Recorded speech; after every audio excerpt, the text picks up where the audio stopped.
What people are looking for in their wellness travel. Hi there.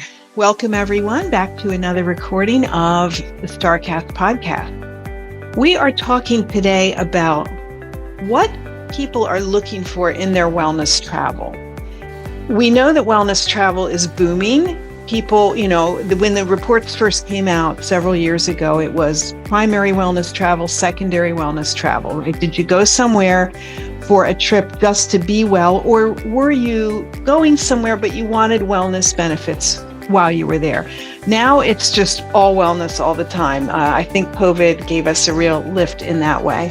And so recently, when I was on a press trip to the Kintsugi Women's Retreat in Abu Dhabi, I met two amazing travel journalists. So I said, how about if we get on a podcast and talk about this? Because these ladies travel the world, they go to all the coolest places, and they have lots of insight on what consumers are looking for in their spas and wellness facilities. So that brings us to today. I'm welcoming Nicole Trilivas, a luxury travel writer, and Angelina Villa-Clarke, who is a freelance travel and lifestyle journalist, both based in the UK, but as I said, traveling the world. So welcome, ladies. Thank you for joining. Thank you. Thanks for having us. So let's start with how we met, because we were on this really amazing trip to a retreat in Abu Dhabi, which has just opened for women only. And we realized, we had been to many of the same places or had the same interests. Of course, I'm not a journalist by trade. It's my side gig, but it was really fun to talk to you both. And you were both heading off from there onto other trips, as I recall. Yeah, I was taking advantage of the fact that we were in UAE and I was heading over to Dubai to see a few of the new openings there. That's right. And then you and I both went to Dubai, to separate places where we could basically see each other across the way, but not in the same building. And being Dubai, it's too hard to go out and go about. And Angelina, I think you went back to the UK and then you went back to Oman, if I'm wrong. That's right, yeah. Well, I went to the Six Senses, Ziggy Bay. So I got back last week. Is that the place where you jet in on a zip line? Yeah, you can do, yeah. They did offer us to do that on a different day, but in fact, both the girls, there was 4 of us on the trip, and 2 girls that did it were actually ill afterwards. Oh, goodness. Oh, wow. Yeah, it was cancelled initially because of the high winds, but then they ended up feeling very nauseous because I think the guy that was doing it was very young and sort of enthusiastic and was whipping them around. So they both disappeared for the afternoon. Oh, good gosh. I guess so. Put your luggage on the zip line, right? They probably bring that in a different way. Yeah. I mean, you approach the resort from a sort of high mountain peak, and it's down below in a valley. So you can. I mean, they do say you can zip line in. I suppose it's a pretty spectacular way of arriving. I'm here, boom, and make sure you don't hurt yourself. So let's go back about both of your career paths. Nicole, I'll start with you. How does one become a luxury travel writer? It sounds like the amazing job, but I'm sure you don't, get that right out of college. What was your career path? Well, I've always been interested in communications, and that's what I studied. So for many years when I lived in New York, I worked in advertising. And then when I came to the UK, I parlayed my advertising work to work for a community an organization that's basically builds communities between private travel designers and hotels. And the hotels were a very high level. And so after working for this company for a number of years, I realized I had a good wheelhouse of information of the luxury travel industry. And as I've always been a writer and I've always been into communications, I thought, let me see what I can do with this knowledge. And I was able to sort of rattle off the top 10 best hotels in Marrakesh off the top of my head, and I can give you the pluses and minuses out of each one. So I just sort of started pitching publications cold. Usually freelance journalists start off as in-house journalists and then go freelance. But I went in sort of on the side door, I always like to say.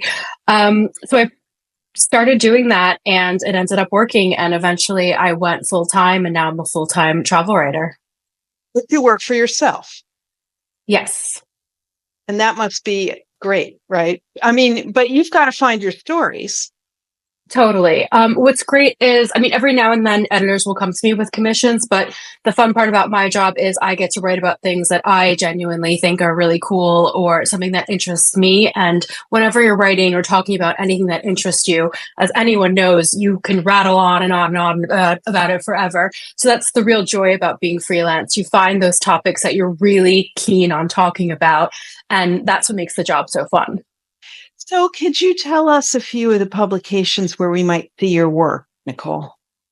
Sure. I cast a really wide net, so I try to write really globally.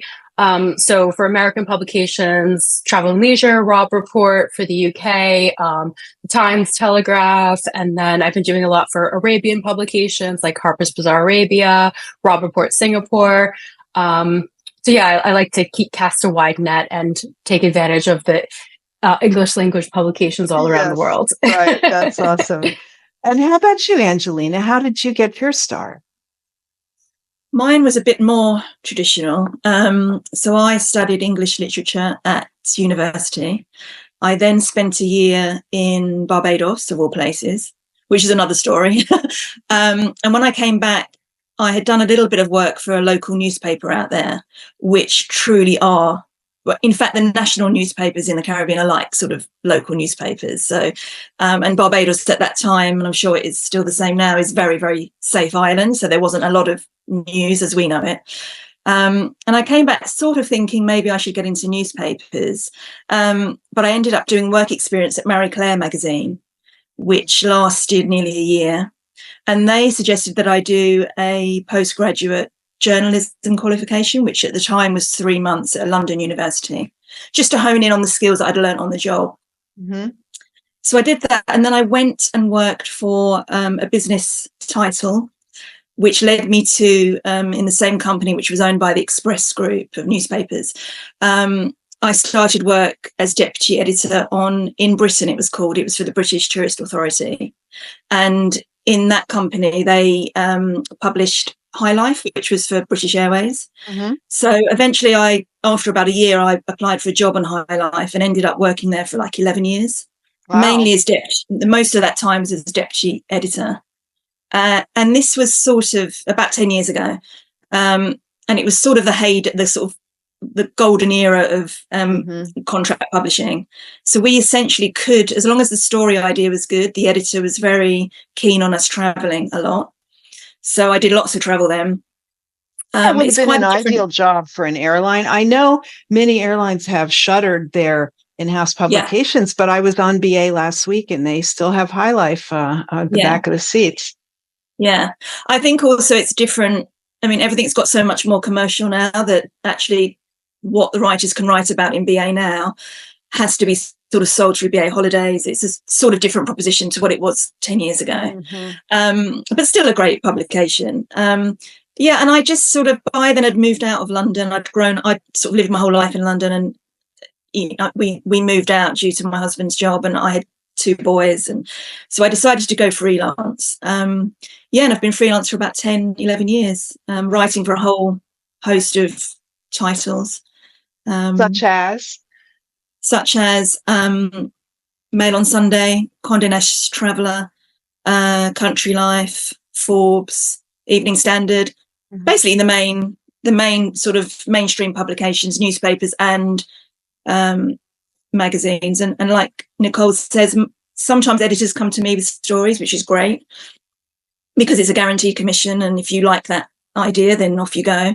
And most of the time you're sort of coming up with the ideas yourself. And sort of pitching to editors. So, yeah. Your stories tend to cover spa and wellness. Do you have that particular angle to your story? A lot of the time, because it's become, especially in the last few years, it's become such a huge burgeoning industry and interest that actually any sort of top-end hotel or residents of whatever it is, they now are sort of turning their attention to wellness, and that has become something that's new that you can write about, and also just more in depth. So there's more to it. There's a lot more to it, right? Yeah. So, Nicole, what do you look for when you visit a property on a journalist trip, and you're there, you're hosted, they give you a nice room and a welcome basket and they make everything nice. But, what are you looking for sort of under the sheets and around the corners while you're there? Well, as my specialty is luxury, I'm looking for that super high bar, but a lot of the time that bar is a given. You're going to have a great spa, you're going to have a great F&B program, you're going to have great service. So a lot of the time it's more rooting out what the real story is. And that comes from talking to the staff. A lot of times with these beautiful heritage properties in Europe, you have staff that have worked there for half a century, and they could tell you these really, really great stories. Or even sometimes there's a dish with a story attached to it, or there's a very particular art program, and they have this great art collection. So I'm looking for something that goes a little bit deeper than a standard, this is a beautiful hotel, because unless you're trying to pick a hotel for that destination, most of the readers might not necessarily care about that if they're not going there, but anyone is going to care about a human interest story. Anyone's going to care about a historic story. So it's just about talking to everyone from, the groundskeepers, the gardeners, the chefs, the wait staff. And most of the time, all the good stories come from talking to not the marketing people, because they're the ones who aren't censored, and they're the ones who are going to tell you all the good, juicy stuff that turn into good stories. So I just try to look below the surface and to try to see what I can sort of ferret out what the larger story is here. See what you say about the marketing people, because I know when I have to work on a story where I have to go through marketing, it's like, it adds so much complexity, and they slow it down, they gum it up. It's just like, you're right. I mean, you really get the story by being on the property and looking and talking to people. But I suppose that the marketing, the PR people have to earn their money too. Totally. But they only want to really show the property in, the one light, which is a really, really great light. I think the best kind of marketing and PR person are the ones who think like journalists and think that, I think in terms of a good hook, which they might not necessarily want it. They might go into a year saying, this year we really want to push our wellness theme, but they might have this really great art collection that they've been growing sort of behind the scenes. That's a much bigger, better story that I want to tell, because maybe the wellness story has already been told before. Or maybe I have a publication that is really interested in the art. So I find that the PRs who just let you do your job and let you kind of hone in on what you want, give you access to people, are the ones that I work best with. And of course, there will be a story in the end, and they know that. It's just maybe not the certain story that they're pitching. Angelina, from your perspective, what are you looking for as a traveler? Yeah, I mean, I agree with Nicole that sometimes what you're presented with an invite, or talking to a PR about a place, is not necessarily what you're going to end up writing about. For me, I mean, I do work in the luxury end as well, but I always like something that has an authenticity about it. So going to a place and then maybe discovering more about the sort of locale, or as Nicole said, the people that work there, the destination, and how that hotel or resort feeds into that and incorporates that. Because, nobody really wants to go to a place that is cookie cutter, that could be found anywhere. Yes, it's got an amazing spa, an amazing restaurant, but you want to feel that if you go to Crete, that you are in Crete and you are eating Cretan food, not even necessarily Greek food. You want to be sort of rooted to that place, and that's what often stands places apart from each other. So that's a real key thing for me, and also just a property or a place or somewhere that goes the extra mile. So if it is a luxury story, something that sort of has that hidden level of something that surprises you. Mm-hmm. I think surprise is a really good word, because a lot of sort of luxury jet-setting travelers are jaded. They've done it, they've seen it, they've been there. So something that really sort of, and it doesn't even necessarily have to be wow, it could be sort of hidden moment or a special level of service. So yeah, these little extras and these little stories that can also make a good story for a journalist is what I look for. But those jet-setting travelers, I mean, it takes a lot to surprise them, right? Because as you say, they've seen everything. They've been in all the best places. I like your comment about the sense of place. And I think that we got away from that in hospitality, with brands obviously wanting to control their presentation to the world and looking for brand standards and making things systematized, which of course is smart from a business perspective. But to your point, you don't want to go to a Waldorf Astoria and not know what city you're in, because it could be in any city, right? You want some things that tie it to the locale. Yeah. I mean, a good brand that does that really well actually is the Aman brand, which is super high end. But each of their properties are either carved out of historic, buildings, and they tell their own story. And you know you're in an Aman hotel, but yet you also know you're in that destination. And they do that really well. They do that sort of storytelling of where they've decided to sort of open up. So I think that's a good brand to look at for that. It's funny you mention Aman. I'm moderating a panel at the FIBO conference for fitness in Germany in a few weeks, and we're having a future of hospitality panel, and Yuki Kiyono is on it. She's the VP of wellness for Aman, and she'll speak about Janu, which has just opened in Tokyo. And unfortunately, Nicole wasn't able to get there. The timing wasn't right, and when she was just in Tokyo. They were well, so basically I planned my Tokyo trip, and then they came up with the opening dates after my dates were already set, so I wasn't able to extend it. But it's based on a new development, and I did go around that development, and I saw the entryway. So it looks really cool. It looks like an Aman, though. I'm not sure how they're differentiating the Janu brand from the Aman brand, because from the exterior, even from all the images that I've seen, and even the price point, it's basically an Aman. Oh, right. Well, no, I'm not see. quite. I don't know what the differentiation is in that. No, they are saying sustainability and also wellness is a focus. But as you said, I mean, I think Aman has that anyway. So yeah. Well, we will see. One of you will be there, I'm sure, before the year is out, and you'll be able to report back. So let's put in on the spa in particular. As Angelina said, all of these high-end properties have a spa. You guys go to all of these places, and, they can look the same. Check-in desk, tranquility lounge, treatment rooms. What sorts of things are you looking for that make the experience stand out for you? Shall I go first? Go for it. I think for me, tying into the destination is key. So I like sort of properties that tap into maybe sort of somehow ancient wellness, that is found in that destination, and modernizing it and maybe incorporating into something new.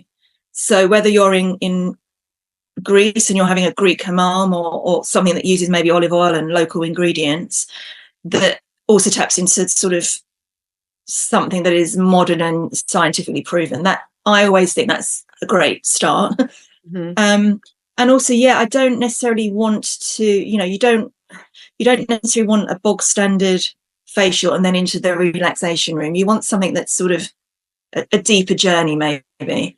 I've been to a few recently. Deeper journey, do you mean like more around the actual hands-on part? Yeah, maybe sort of, I know everybody talks about personalization now and bespoke treatments, but it's really sort of tapping into that and listening to you as an individual, because a lot of people say they do personalization and something that's tailored to the guest. But actually, the truth is there's 3 or 4 choices that they sort of put you under, and that's what you're going to have. So I think, really trying to have that time to listen to what a guest needs, because then you can really truly tailor something. So that's what I mean about a sort of deeper journey. And it depends how much time you've got in a resort, so you can't expect miracles, but something that you sort of feel like they really listen to me. And even if it's simplistic, whether I've got back pain. They really worked on that rather than, you fill out the form and then you go and you get the same as everybody else. So, yeah, I guess that's sort of what I mean. How about you, Nicole? Yeah, I agree with that for sure. The sense of place is a good, a definite, really important place to start. For me, the spa is another avenue to find a story. So give me a whole 360 experience. It's not only picking local products to use or local natural products to use or having like a tie-in with the sort of traditional medicine of that area, but also make the robes applicable to the destination, make the welcome drink or the tea particular to that destination. Anything that's really going to hammer in the fact that you're somewhere special and somewhere new is to me makes for a really good hotel spa. So a lot of times, I remember when I was in Bali, a lot of the spas there, they put you in the traditional throngs and they'll tie them differently every time you go in. So you have like a cool new kind of sarong style that I always watch and I say, okay, I'm gonna remember how to do this for the beach so that I properly forget. And then, they have a very special herbal tea, and then they have these natural products, or the sort of heavy hitting medicinal products might be a local brand that's made in Indonesia or in Bali in particular. And then the therapists are from Bali. So anytime you can give me something at the spa that's more than sort of a standard massage, or, they always talk about this is their signature treatment, and then the signature treatment is just like a regular massage or regular facial. Anytime you can incorporate a sense of place makes it a lot more special. I was thinking about this massage I got in Rwanda at one of the one and only properties. It's called Nwenge House, and it's in the tea plantation areas. And they did this massage with these wooden dowels that traditionally the medicine men would sort of carry as a sign of like their status in the community. So they use these dowels in the massage. So stuff like that just that makes it makes a massage a little bit more special. It reminds you of the place that you're in. That's really important to me. These are great points. I mean, because you're right. The bog standard facial or massage, as Angelina said, I mean, you don't feel like you're getting anything special, but you can see from a booking standpoint how it would make more sense to book you time. You have 90 minutes and then the therapist decides what to do. And some properties are able to do that. But of course, from a operations perspective, that could be a challenge too. If not every therapist can perform every treatment. So it's like they want to put this beautiful picture out, but you also have to look at the operational issues behind it. I think the point you're making, however, differentiation is what I'm hearing. Not the same Definitely. old service, right? And one of the easiest ways to do that is to hire locally and look, like what Angelina was saying, look at the destination and look at the history of the destination.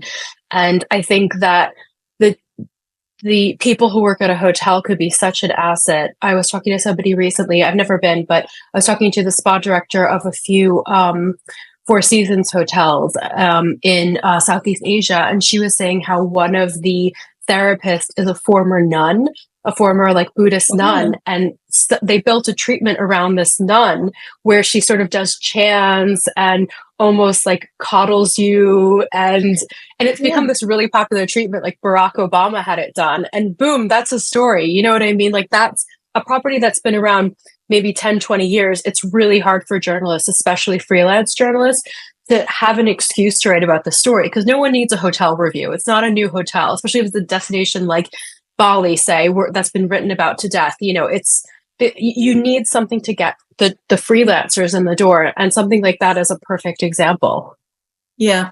Point you're making, Nicole, about being really unique and different. Go ahead, Angelina. I was it just brought to mind a really unique place that I went to. It's called Arctic Bath Hotel. It opened a couple of years ago. It's on a river in Swedish Lapland, and they are it's very remote, and they are extremely rooted in that sort of destination. And they have a lady that comes that you can book. I mean, we experienced it on a press trip, and you sit as the sun dips, mid sort of the room is sort of candlelit. It's before a spa treatment, and she sort of sings in sort of her sort of mother tongue, sort of folk songs intermittently. And then as she's sort of singing these songs, like almost like lullabies, she sort of hands around these like little bowls of berries and sort of oat cakes that she's made, all foraged in the morning, and sort of juniper berry drinks and things like that. All these little tiny, a whole mass of tiny little plates and bowls that themselves were also locally made and very rustic. And then she's sort of in between, like sort of talking about the folklore and the traditions of the area. It's like a different way of sort of calming you. So it was really, you felt really intrigued and curious about the culture, and you're also learning about it and also having a little bit of the food. And so all your senses are tuned into this because you're hearing sort of songs and a language that you're not familiar with. You're eating and drinking things. And then from that, because you're sitting in sort of bathrobes, and then you go off for an amazing sort of treatment. And that was standout, that I thought was really evocative of the place. And I love that. That sounds amazing and unique, right? Not something you can have just anywhere. Yeah. So let's talk about when you're having a treatment, facials in particular. Do you like to be instructed on what's happening, what they're using, why, or do you like to just be left alone in your thoughts? I like to be told up front. So I sort of know, and I don't like somebody that will talk throughout because it's intrusive. But I do like to sort of, I don't like some quite often actually you go in for a facial and you've booked in, say, for something, and you go in, you undress, you get on bed and it starts. And there's no sort of communication about what's happening. And you're sort of wondering, that smells like lemon. Is it lemon? And then, of course, by the end of it, you forget to ask, even if you've got your sort of journalist head on.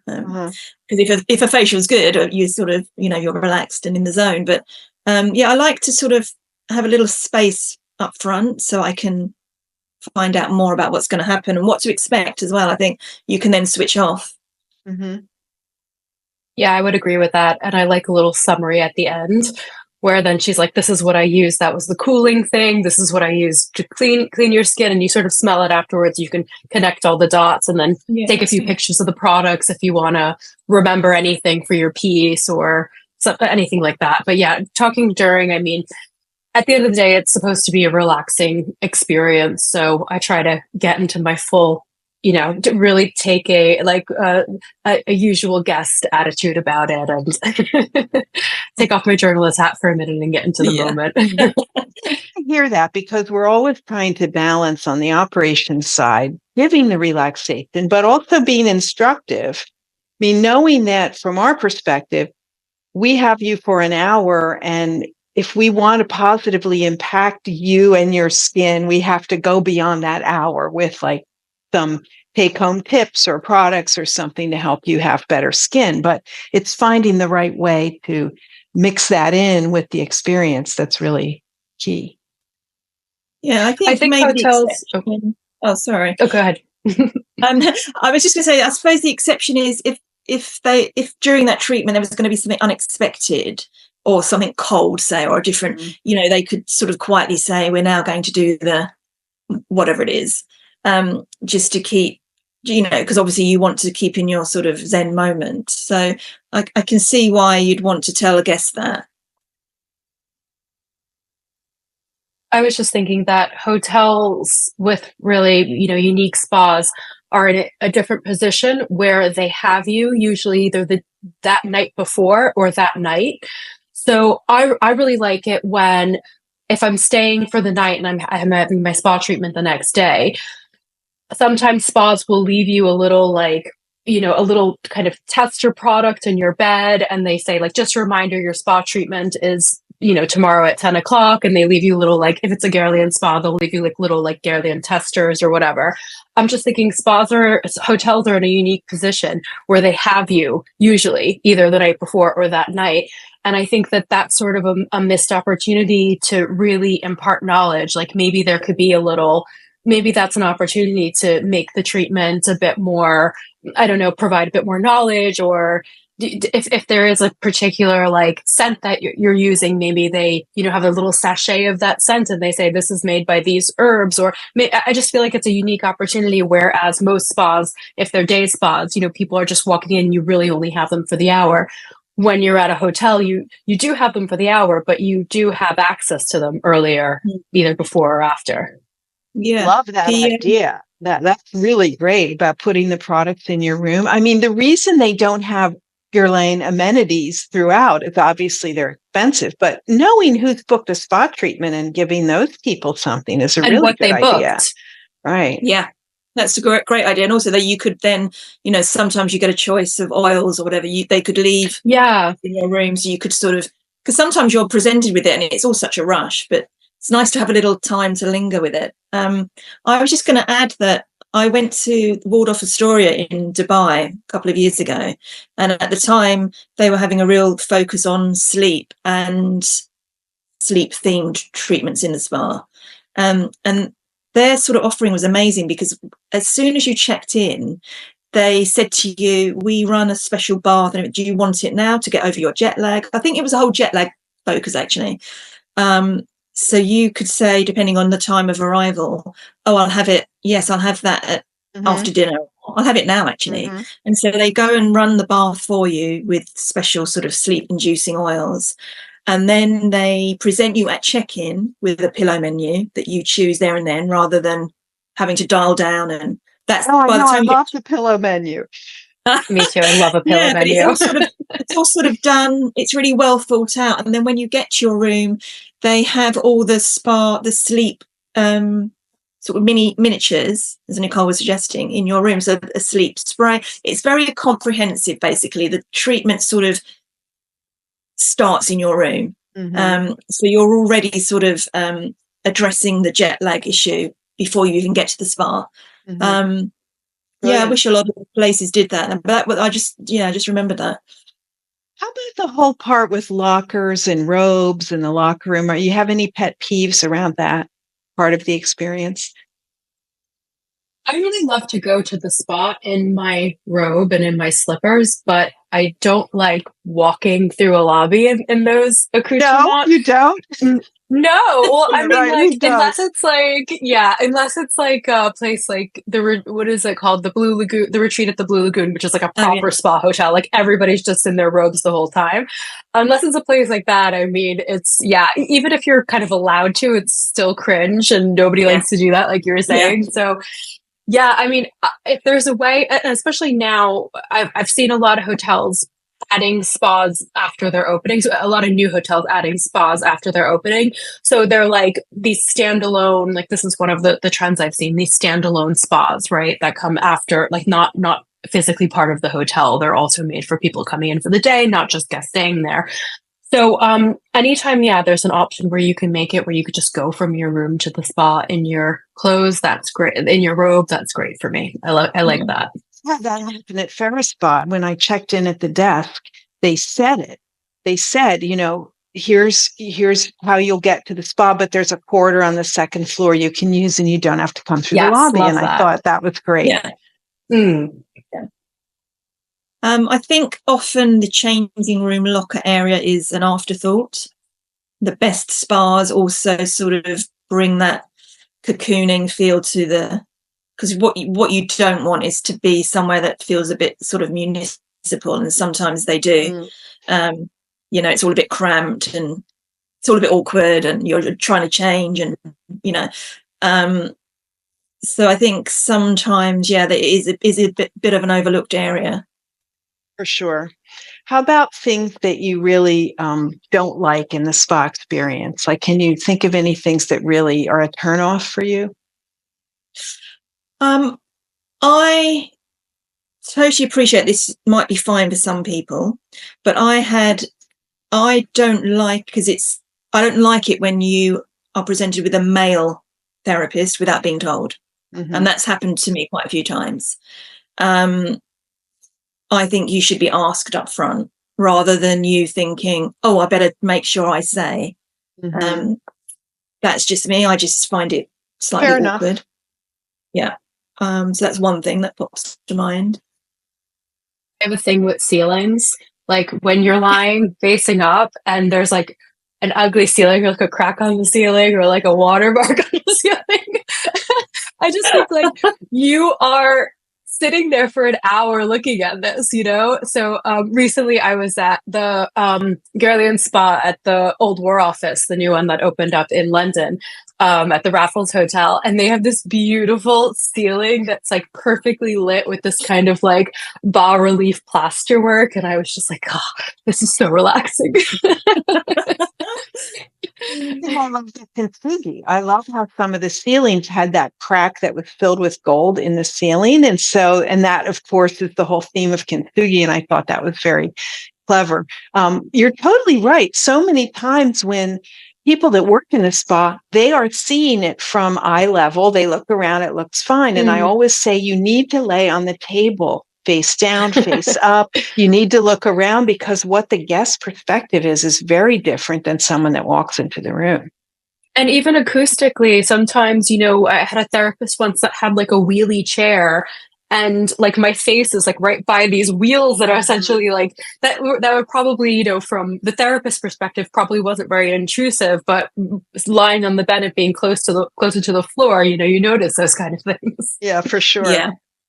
Angelina, like you mentioned earlier that you like scientifically proven information when it comes to your product. Could you elaborate on that a little bit? Like what do you mean when you say that? Yeah, I guess the whole sort of spa world has evolved so much of late that there are now so much more research and experts on hand that another pet peeve is I do love a good facial, but I don't like the facials that cleanse your skin, put on a layer of oil, then put on a layer of something else, and then it's another layer, and that comes off, and something else goes on. I sort of lie there thinking, why? Why is this? And also, is this going to completely affect my skin? Because there's so many products and so many things going on. That might just be me. I think, yeah, I like to sort of know why, and sort of purpose-driven treatments. So if you use this is why. And also the whole notion these days of sort of visiting experts. A lot of spas are visiting experts. And I guess that's sort of what I mean. I like to sort of know that somebody has that expertise in a given area, and that's the offering, that it's the best of that, whether it's a facial or massage or acupuncture, whatever. Yeah, I think, and being, you know, having that explained, because it is a world that can be confusing. You know, even working in wellness, there's a lot of sort of jargon, and having that, you know, having someone to break that down for you is good, because you feel like you've sort of learned something. I like to feel that. Yes, I would think you would want to leave the treatment feeling like you learned something, right? Whether about how to care for your own skin or about how products work together or a personal habit, right? I mean, we want to be educated. Yes, to a certain degree, and also because, you know, you want to continue. If you've had a really great facial and something really works for you, and it uses a particular ingredient in a product, you want to know that so you can continue that journey at home. And also, you're more likely to request that again if it's a brand that is different results. You know that works for you. So, about some memorable spa visits that you've had, what are a few that you might say beyond what you've already shared? Nicole, can you think of any that you've had recently that were just really wow, or were really not good? Not wow. It's funny though, because when I was sort of thinking about this topic before we spoke, it's funny how few spa treatments are actually memorable, which is a real missed opportunity. Yeah, because I think I base, if there is a spa at the hotel, I will visit it while I'm there. So considering how many spas I'll visit, how so many of them have just fade into the background is really shocking. But two that really stood out to me was there's a hotel on the Amalfi Coast called Montessario Santa Rosa, and it's this beautiful former monastery on the cliffs above the sea, and they use Santa Maria Novella toilet products, and they have those toiletries in their room. And the spa is just this beautiful subterranean, very like monastic, but just really relaxing, and the whole hotel smells so good. And I had this beautiful massage where they use the Santa Maria Novella oils, and then also they use like compress of the herbs as well. And it was just a beautiful space that was a lovely continuation of the hotel, and it really, told the story of the hotel well, and the nuns and the history, and just a really gorgeous space.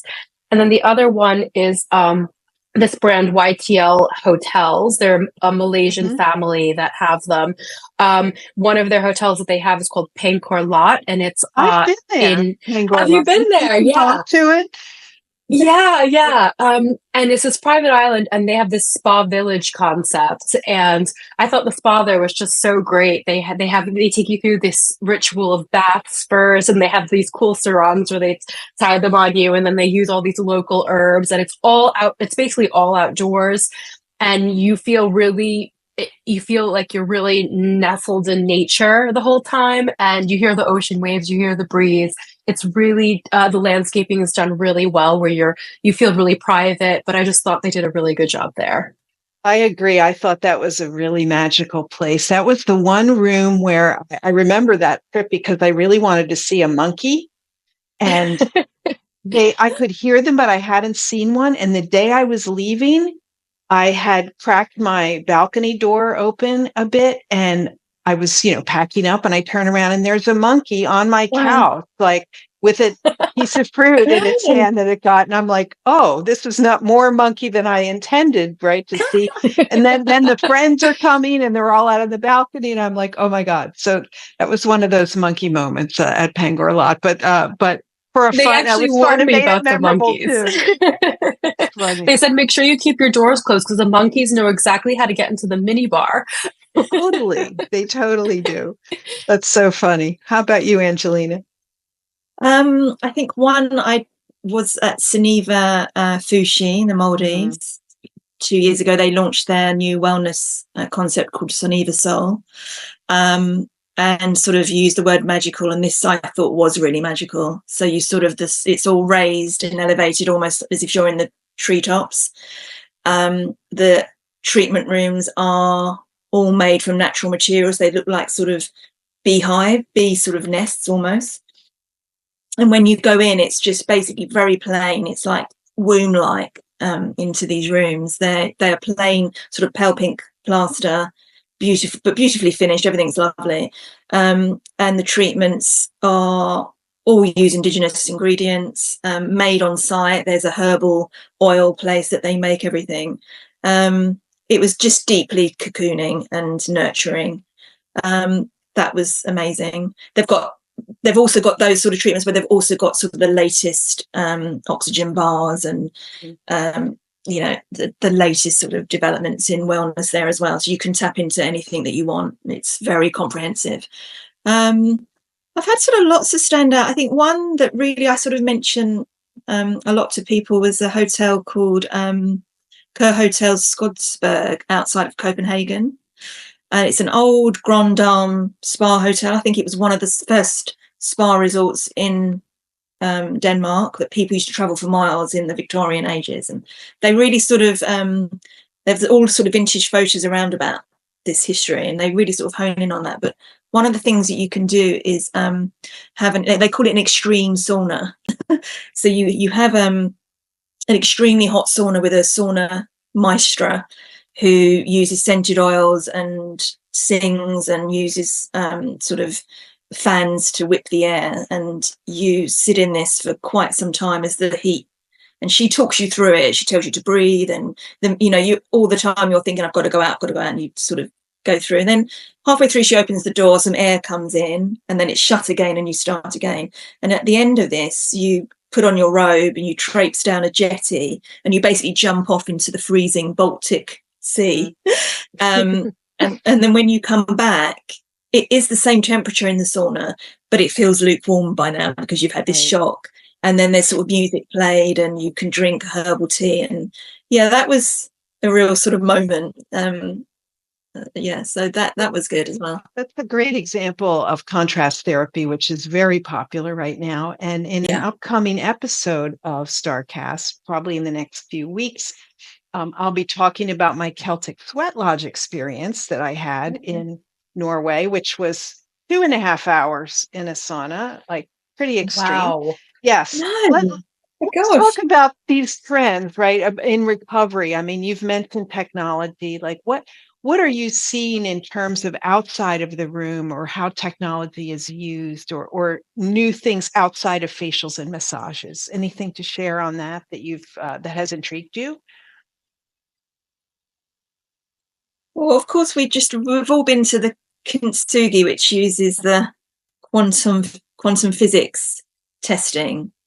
I'm not sure how successful that is. There were so many interesting things there. I'm thinking about that pair, and I'm forgetting the name. Nicole, do you remember? Knepo? It's like Canopik or Canope chair. It was like Knope. Oh, yes. Sure. That was interesting. The vibrational, like vibrating yourself back into a state of normalcy somehow. Yeah. That was interesting because obviously they were sort of trying to read your inner vibration. So, there was the thing that you put your hand in, the helmet, the speaking into the microphone. That was interesting. And of course, quantum physics is sort of, everyone's talking about it, and it's the science of the moment, if you like. But so that was one interesting. Have you seen anything with LED or with headsets or listening or sound, or anything that's intrigued either of you? I've been seeing a lot of LED for facials. Yeah, I was going to say that. In general, I just feel like there's more biohacky sort of tech, like more heavy-hitting science-based tech at normal spas. Like now it's almost, the bar with luxury is always, you always have to be, on the cutting edge, and you always have to be doing something better. So I think that it's almost become like a standard in a lot of these hotels to offer more of the cutting edge tech as part of their normal practice. So I've seen a lot of LED because I think that's probably one of the easier and less expensive pieces of tech to bring in. But also too, like that for hotels that draws in a following of the local community as well. Well, that's very important in many properties. Some of them are having membership. I just visited Cyro in Dubai, which is the world's first fitness recovery hotel. In fact, we have a podcast episode just published last week with people at Cyro. And it's all about recovery. They call the spa the recovery lab, not the spa. And they have treatment rooms and they have traditional treatments, but they also have technology. So it's an interesting mix. I'm just like to hear your feedback on what you're seeing. I think you're right. In luxury, they're going to proceed more slowly with that kind of thing. Mm-hmm. I think I went to an interesting place that's opened in Knightsbridge in London. It's called HVN, standing for Haven. It's sort of a day spa, if you like, and I think there is a membership aspect to it. And it's sort of their sort of tagline is conscious well-being. So you go in and the design has all been specially designed around biophilic principles. So it's sort of nature, and the air is injected with special scents, and there's bird song that's been recorded in forests in the UK. But the offering is quite cutting edge in terms of aesthetic treatments and the latest in that, and resident experts. And you essentially go and say, this is what I'm after, and they will match that. And that has got quite high-tech treatments on offer. You've got the Lanzerhof Art Club as well, with that kind of combination of very cutting-edge tech with traditional care. And that has a membership as well. Any comments from you, Nicole, on that? Oh, I was just going to say with hotel spas and technology, there it's a bit tricky because you have to offer something that works one and done. So, for example, a lot of the high-tech skincare, you're supposed to do a course of 6, and the average guest might not be, coming back 6 times a year. Enough. So it's definitely something to think about for the hotel spa, where you have to have tech that's suitable for a one-time treatment. Are you seeing any other new trends out there that have piqued your interest in terms of the whole hospitality wellness offering? Anything that was like, oh, that's different or new? I'm seeing a lot of personalization, not so much as what we were talking about before, where they really listen to you and do what and focus on the areas that you want. I'm not seeing that so much. I think I agree with you, Angelina, when you were saying that it's something that they, it's sort of lip service and it never really happens. But I'm seeing more personalization in terms of when you want your spa treatment, where you want your spa treatment. I'm seeing a lot more like after hours. You can have your spa treatment in your room basically whenever you want. Things like that really account for our global lifestyle. Yeah, I think definitely post-COVID resorts, hotels, I can see there's a lot of effort being pushed into being much more imaginative. Whether it's a bath under the stars or all these little treatments that have a little layer of something extra and something special. That's definitely much more normal now. Whereas it would 3 years ago, really the spa menu would be quite bog standard at a lot of places. I think people, the spa sort of directors are realizing that people want more and people know a lot more themselves about wellness. We all sort of educated ourselves, I think, during COVID. And obviously, because of the nature of COVID, people became much more health aware. One big trend, I think, is more preventative treatments. But also that ties into what Nicole was saying, that, they've got to get that right, because if you're only somewhere on holiday for a week or 2 weeks, you can only do so much. But that's definitely sort of undercurrent of what's going on, I think. Treatments that deal with long-term health and longevity are sort of buzzwords at the minute. Longevity is a big buzzword at the moment because, we always knew we were going to die someday. It's not a surprise, but I think everyone realized, it could be closer than we thought with COVID. And people are really interested in not just living longer, but being healthy while they are.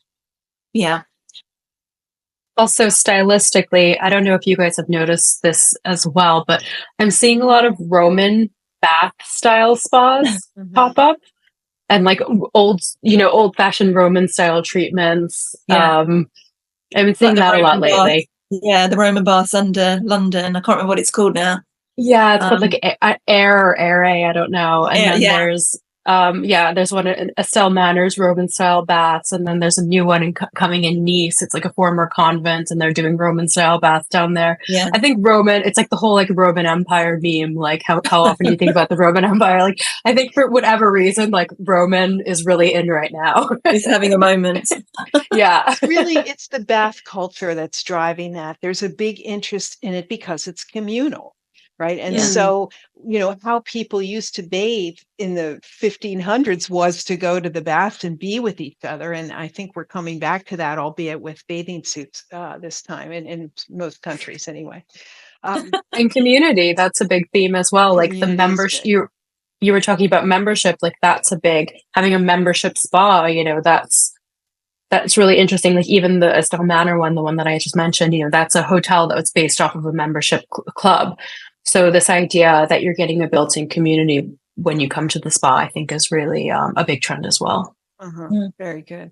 Well, this has been a ton of great information. I mean, I'd like to close with one last question for each of you about if you're approached by a spa property and, they want you to come, what is something that will be the hook that will get your attention in order to entice high-flying journalists like yourselves to visit? For me, I think it needs to be new. It needs to be an interesting location. I don't really like to look at something in isolation. I like to know, as I said at the top of the conversation that we had, there's a link to where I'm going.